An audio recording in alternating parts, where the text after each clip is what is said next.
Thanks for being here, guys. Questions for Coach? We'll start with Justin. You added a handful of guys out of the transfer portal. When you were examining those guys, what about those guys stood out to you, and how are they settling in? Yeah, well, like you alluded to, we added 3 in the portal, and that process was quite tiresome. And obviously, we're playing in the Holiday Bowl at that time, and we played that game, and then that day it opens up, right? And so I remember Cole calling me this morning, or that morning after the game, that Saturday, and played that game that night. We got back into Tucson at 2:30 in the afternoon, and I was picking them up at the airport 10:30 that night. And so, it's rapid fire speed dating, as everybody alluded to. Within that process, I think that the organization, and specifically the recruiting department, did a great job of the evaluation of guys. And I think through that process, you got to be really honest with yourself of what you can budget and what's realistically in your ballpark. You got to evaluate all guys, right? So during the bowl site, it wasn't uncommon for me to do all my football responsibilities until 10 p.m. And then I would watch transfer film up until 1 a.m., 2 a.m. at night. So I felt like I've been able to view the whole board so I could adequately critique everybody.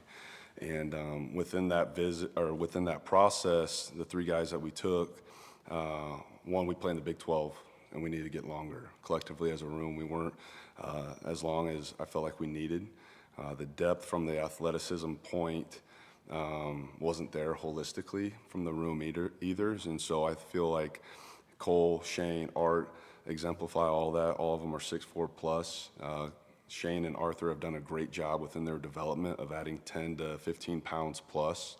Shane's up to 240, Art's up to 245, and so with both of those guys, there's a little bit of adjustment period of understanding how they're moving and the dynamic ability of how much more I have to drop my hips to have a base on contact with all the other weight. But the best thing that they did is they got it on now.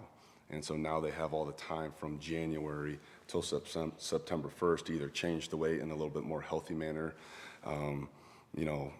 from a cleanliness standpoint with their diet, and then it gives them their body time to adjust. And so length and size, athleticism was the big thing. And then what I've been really surprised with, and you don't see it as much in Cole's film as maybe the other 2, and obviously Shane's the baby of the bunch, but with that athleticism, although Illinois didn't ask Cole to do some of the things that we've asked him to do, he showed me the ability that he can run counter, he can use divide zone, he's able to drop his hips to roll it through. And so that's why I always err on the side of athleticism, because if you do some of those certain functional movement things, you have the ability to do other things specifically in the run game, even though he may not have been asked to.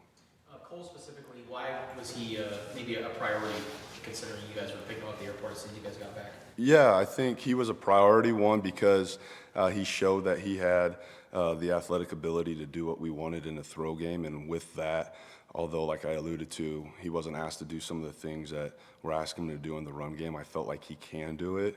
And then at the end of the day, relationships matter. And so with that, we were able to do a lot of due diligence on him to feel confident that he was worth our while and worth investing in. Really close friends with his agent. Luke Altmaier was with Daggy at Ole Miss that had a great relationship with Luke. And so we were able to get some background information. And then once I kind of met Steve and Joan, his parents, the evaluation process for me is super important. Athletically, yes, but holistically, the families are as much important. It allows me to understand how they're raised, the makeup, and I felt super comfortable with how Cole was raised, because I know, how Steve and Joan raised him. And when Cole's up here, ask him about his dad's real job. Back in the day, he was an old MMA trainer, so that'll be a fun story for you. He's got a sweet video. But through that vetting process, he showed us the athletic ability that he can do it, and then we had enough background information to do it. And as you guys have kind of seen with the basketball portal, if you don't get your top guy in on that first visit, you got no shot. And he was the one that we ID'd through our thorough process and felt good about within that price range. And even within that price range, he had double the amount of offers And so it came down to he believed in our vision and our trust in him to develop him in his last year. Michael and Brian. You've mentioned things like agents and price ranges. Could you ever have imagined maybe 5 years ago when you were in this business that those things would become just kind of part of the regular conversation? No, not at all. And, I was sharing this experience with my head coach that I played with, Coach Kevin Donnelly at St. Francis, and my mentor. He actually drove down from Fort Wayne for the Cincinnati game. And he was a little bit disappointed in me, told me I seemed a little calloused and wasn't as much in it from the player development. And I was like, well, Coach, that's not completely true. I hear what you're saying. But within the industry now and what it is, they truly are employees, and so it's changed a little bit of it. Now I think what Coach Brennan has done from an organizational standpoint is still put the belief in the development of the players, and obviously you guys see that with the high school classes that we put together and how many kids that we're taking. Our philosophy is we want to build it through high school, complement it within the portal because we still believe in that development. But no, when I got in it 13, 14 years ago, and even, back to 5 years ago, the timeline that you set, I can imagine it is what it is. And, you got to learn to adapt with it or else you'll be left behind. And I think we've done an exceptional job of adapting to college football and the landscape that it is while still keeping the main thing, which is the player development. Brian and Justin. I'm assuming that the plans at tight end had to change drastically when Tyler got hurt on that first play. What were you missing without having him there last year? And then how has his progress been as far as coming back? Yeah, obviously, very unfortunate situation with TP. He's done a great job in his recovery. He's well on pace. He's doing a little bit of functional movement as you see out there on the field. He's not going to do any spring, but when we get back in May, he should be fully cleared and hit the floor running. Obviously, with TP, we lost the girth and size to really be, that butt kicker at the line of scrimmage that we were hoping that he would be. And then what he hasn't gotten a chance to showcase as much yet is that he's got some real vertical juice. And so we missed that a little bit. And what would have done, the gap between him being available would have bridged, to Cam's transition a little bit. And it would have allowed us a little bit more grace period. But I'm super grateful for Sam and Cam.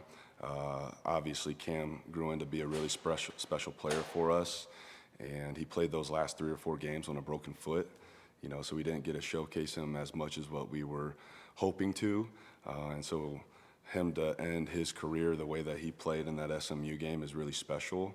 And then I'm forever indebted to Sam Olson, and he went through that coaching change when I was first hired, and that's the guy that's coached him his whole college career. And Sam's buy-in and his intentionality to the new fundamentals and principles that I was teaching set the standard for the room. And if he chose otherwise, he could have made it really difficult for me to get the other buy-in from the guys in the room, and he didn't. And I think he went out, as you guys saw, to play some of the best football within his skill set that he's played in his 4 or 5 year career. Justin and Michael. So Shane King was a guy that you coached prior to your time at Arizona, is that right? I've actually never coached Shane. I recruited him to Marshall, and then obviously Coach Huff took a different job, brought me with him to Southern Miss, and he was able to get out of his national letter of intent to go to Southern Miss. I was there for a month, and then Coach B and Daggy called me before he actually got there to come to Arizona. So I've never coached Shane. I've known Shane for a long time, but I've never actually coached him. But you recruited him, his skill set. Why was he the right fit in your opinion? Yeah, he's the right fit for me because I know how he's made up and I know how he's wired. He's super competitive, and athletically he's different. The 2 babies in the room, if you would ask any of the old heads, once they figure it out, and to me it's not a matter of if, it's a matter of when, they're truly different. And he's the one that probably moves most similar to Cam and has the ability to really be that elusive receiver, and he's got naturally gifted hands. But the way he's able to stretch the field vertically while maintaining his speed, while changing directions is different. And with his process, it's been really good through these 10 practices or so to see how he's kind of progressed in the run game. His steps are starting to come down. His mentality's on point, so that's never been anything that I've had to question. And as he's getting closer through these, towards the end of these practices, you can really start to see the growth in the run game, which now for him was a weakness or his biggest question. And now he's giving himself an opportunity, as long as he knows what he's doing fundamentally and holistically, schematically, he gives himself the play and play a lot and in a big role. Is Henry the other baby? Henry is the other baby, yes, sir. What's your sort of initial scouting report on him? Yeah, so Henry is the most athletically gifted. I mean, he is different. He's going to hit high 20, low 21 on the catapult. He's a 10-foot broad jumper. He's got great bend. He's able to get in and out of breaks extremely efficient for a kid that's 6'6", 225 right now. Like, you don't move like he does. He was swimming early on in camp with obviously being in a wing tee offense, and some of the techniques and things, and, just playing a different style of foreign football was completely different. And now he's playing in a modern system, and some of the new moving parts and the teaching has been a lot for him to handle. But these last 2 to 3 practices specifically, you start to see the system settle down for him, and he's starting to understand what he's doing within this offense. And so now we're getting to lean into the details of the fundamentals, in which he's getting close in those. And he just needs to have a great offseason to continue to develop within that frame to add the mass needed to be successful. But once again, with that kid, it's not a matter of if, it's a matter of when and how soon it clicks for him. So now with Seth being here for a year, I don't know you have a lot of new guys, but how do you think overall, how do you think the guys are settling into the scheme, the system, and all that? Yeah, I think it's been great. We've obviously had some staff conversations about the transition of new guys, and I think, they're from year 1 to year 2 when Seth and I first got here, obviously we were portal heavy in experience, right? And so we brought in the guys of Wysong, K. Hutt, KD, Tristan, and Unk. And Unk is, I'm drawing a blank on his name right now, left tackle. Help me out. Oh, Buchanan, Unk. I just always called him Unk. And so heavy in experience there. It's where this cycle we were able to retain a lot of the guys that have had played quality reps. We've leaned into the Geos, the Mizels, the Sticks, the Spivies of the world. Lotto started to play some reps. Rhino's played some reps. And so really it's been more of a maturation of the young guys to come around. And so, that's been a really neat process to get them to buy into Redline and seeing what that is and how to live it. But we're able to do more now on the front end with those guys, right? And so now you're able to build it for those guys that have experience. You're able to build it for Noah, right? So now you're able to dabble in new schemes or new techniques or try to, play around with new potential explosive plays to grow Noah, to grow the old guys. And then you can always dial it back with scripting for the 2s and 3s to get them caught up, right? But you're actually able to advance the offense a little bit more into what we want to do and see how we can complement their skill sets with being in the offense in a second year, as opposed to bringing everybody back like we did on the front end of year 1. Thank you, Coach. Thank you, guys. Appreciate you.